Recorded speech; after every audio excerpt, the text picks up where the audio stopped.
Hey, true believers, Chris Mac coming at you with a really awesome figure. Today we are going over the McFarlane DC Multiverse Batman Azrael Curse of the White Knight action figure.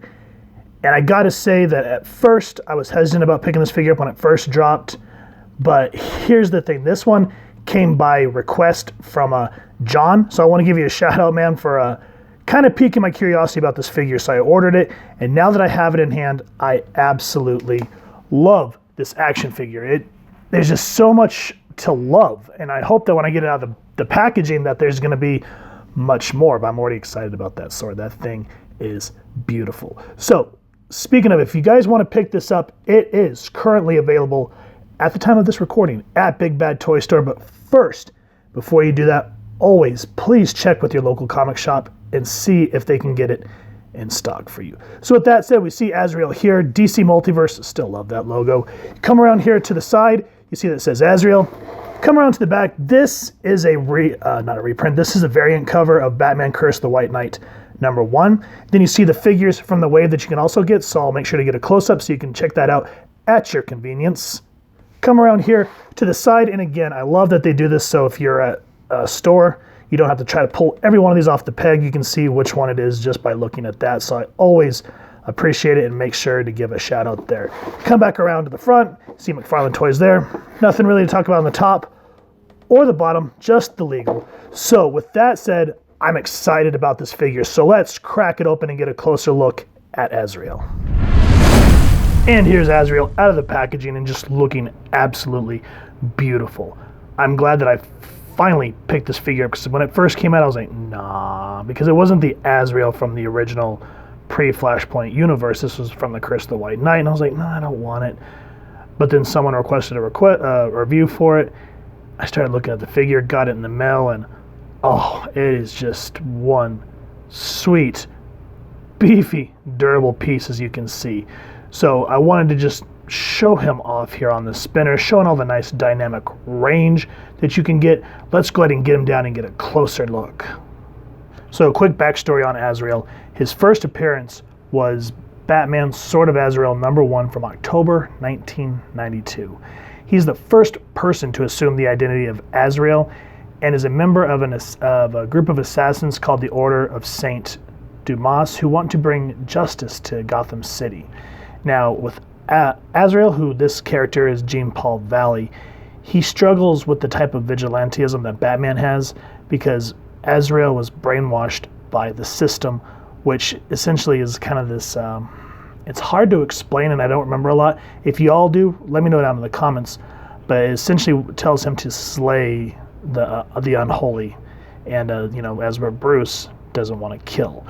So when Batman gets his back broken in Nightfall, that's when Jean-Paul Valley here first dons the bat suit in Batman 489 back in February of 1993. And when he becomes Batman, because of the system, he brings his own style of Batman to Gotham, and we see that really aggressive blue suit from, what was it, Batman 500, I think it was. However, that was the original Jean-Paul Valley post-Flashpoint. This is an alternate take. This is the Curse of the White Knight. And this is, from, Curse of the White Knight, from September of 2019. We've gone over the first issue, and we'll eventually go over the rest of it. It's a real interesting take on Azrael. And I'm liking it because the Joker is essentially manipulating him to think that God's talking to him. So I'm ready to read more. The original Night Will Fall was superb, so I'd like to see how Murphy's stacks up. So with that out of the way, let's go ahead and look at the accessories that this awesome figure comes with. Just like with the rest of the McFarlane line that we've seen so far, he does come with his own trading card, which absolutely looks beautiful. I love that artist rendition there. I'll make sure to get a screenshot of the back so you guys can read it at your convenience. And just, beautiful artwork there. And then just like with every other character, we get, kind of the spot varnish looking stand, which is always a welcome addition. And then we get this nice, very gorgeous flame effect. I love that orange and yellow in it. And what's cool about this is we put that off to the side for a minute and we look at this just superb Buster-esque sword that Azrael comes with. I love the attention to detail on the blade where you can see it's serrated. I always love that indentation in the blade so it doesn't look like a, just like plastic. Like, let's just throw that on there.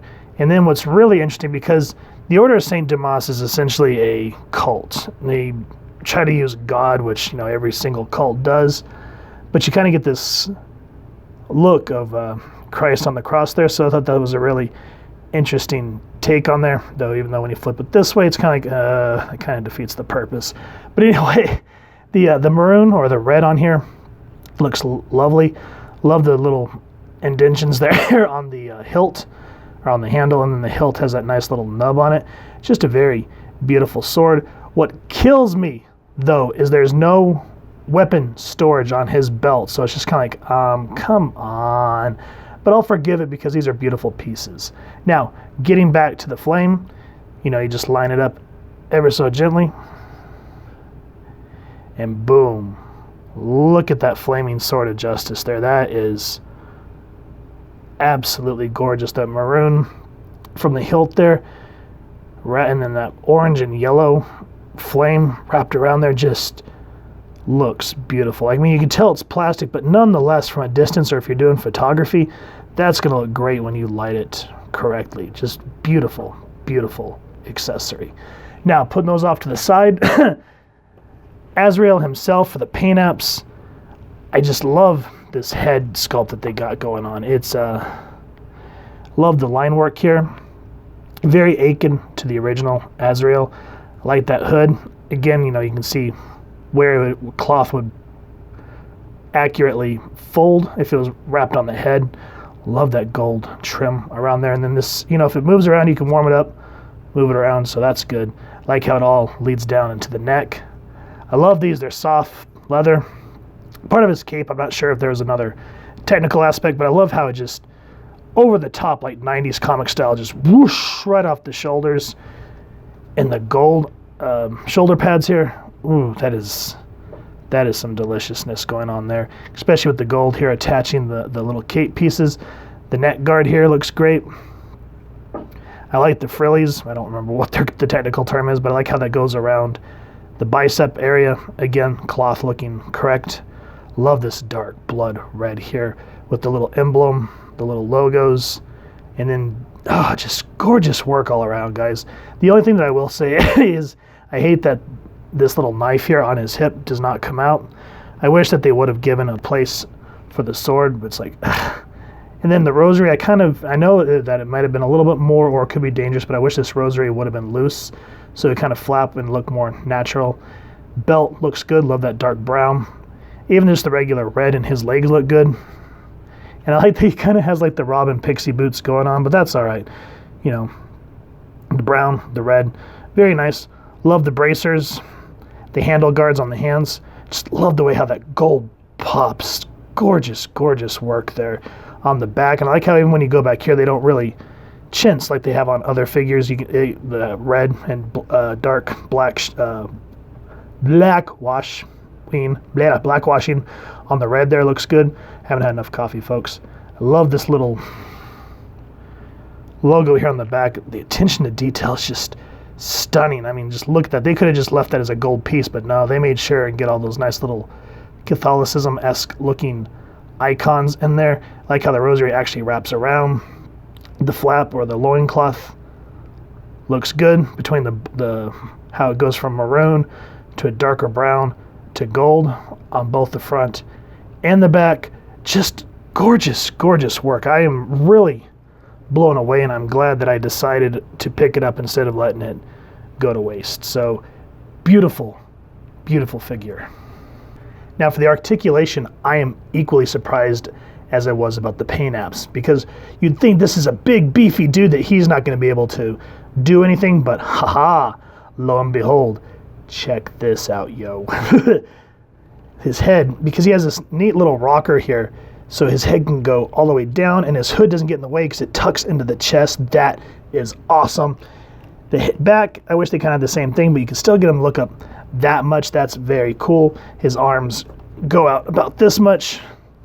This one more so than this because of this. I wish they would have made this movable, like some characters that have pads like that. So because of this and because of this shoulder pad, you can't really flip them 360, so you'll have to be creative. It's not too bad, and it's not too much of a pain in the ass, but it works. It does have the upper bicep swivel, double jointed elbows, and of course they have the ball joints, which I hate, but we'll get past it because he can tilt his hand up that much and about that much down.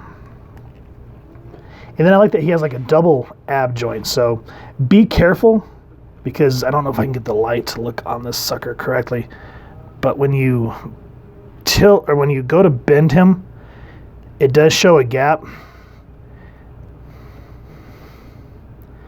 Yeah, it's hard to get that gap look in there, but yeah, there's a big gap, and oh my God, I thought I snapped it, but because of it, look at this. Burp, burp, burp. You can get him, this big beefy dude, to look down that much. And that far back, so you can kind of get some flying at the camera poses with his sword. That's going to look great. His legs do. I mean, look at that. Wow, I was not ready for that with this type of figure, but yeah, all the way out. Splits. Leg can kick out that much. And I'm glad that that butt flap is actually plasticky, so you can kick him out that far back. Double jointed knees. Does have the little toe hinge there. I had to stop and I was like, what's it called? So that's good stuff there. Does have really nice ankle pivots, and now he does have a boot cut. Wait, it gets better. It gets better. It's hidden here, but he has a thigh cut. So the only thing when it comes to the articulation that chaps my hide is when you try to do the double hand sword hold, like, where, you know what I'm talking about. But this arm is really hard to full throw over here to get it to look supernatural, ha ha ha. But the one thing I do wish that they would have done is maybe, in addition to all this lovely work, is give him a little bit of a butterfly joint. I mean, he has a little bit of one, but like something that could fold in further so you wouldn't have to fight and hope not to break your figure. So other than that, I mean, whew, for a big beefy beefcake, say that 5 times fast. For a character like this, I am impressed. Good on you, McFarlane. Great articulation. So here's Azrael next to the new Marvel Legends Build-A-Figure Wave Zemu Lady Deathstrike from the Supervillains line, which we will eventually go over because I'm digging this figure already. And then we have the Walgreens exclusive Moon Knight that we've already gone over, which I love this figure. But you can see how Azrael's just standing, busting out somewhere between 7.5 inches, and these guys are rocking, what, around 6.5. So yes, the multiverses are larger, and I can't wait to put him up against my other ones, but I just wanted to show how big and beefy this dude is compared to your kind of regular run-of-the-mill size action figures. So I'm such a happy camper with him. I wish there was a place to put his sword, like around his back, on his side, and then he can't take out the knife. Things like that drive me nuts, but because he is so well made and so beautiful, I'll give it a pass. Let me know what you guys think of these figures, plus Mr. Beefy here, down in the comments. I'd love to hear your thoughts. Overall, this Azrael is an excellent piece by McFarlane Toys. As I said a little while ago, I didn't think I was going to like this, but man, oh man, I love when my expectations get subverted in a good way. You know what I mean? I mean, his cape pieces, just beautifully well done with the type of soft leather that they did. Paint apps, spot freaking on. The sword, amazing. You couldn't ask for a better Azrael piece. The only things that do kill me is the fact that it's really hard to put his hands together like that to get him to double wield his sword. They should have really thought about doing some sort of butterfly joint on him for that point, because to do this you need to warm him up and be patient, because you don't want to snap the handle of the sword, because that's going to make it for a very sad day. But overall, as you guys have seen, absolutely excellent piece. I'm glad that I picked it up. I'm glad that McFarlane is also implementing the upper thigh cut in a way that's not showing a cut like with the Marvel Legends. Just a very beautiful piece, and I highly recommend that you guys pick it up, and also just to read the comics that brought Azrael to life. So with that said, if you guys have enjoyed this action figure, please first and foremost support your local comic shop and see if anyone's traded one in. If not, as I said, Big Bad Toy Store, and you can always check out all the other venues as well. So with that said, if you've enjoyed this review, we really would appreciate if you take a moment to hit like, share, and subscribe. Helps the club channel more than you could possibly know. And if you wouldn't mind hitting that fancy little Order of St. Dumas bell next to subscribe, that way as we continue to upload content, you guys will get notified. Come to the channel, and we love talking with y'all and hearing your feedback down in the comments below or on our social media pages, which I'll make sure to leave the links down in the description. So with all that said, thank you so much for stopping by. Photo slideshow coming up next, and I hope you all continue to have an absolutely amazing day reading, and happy hunting, true believers.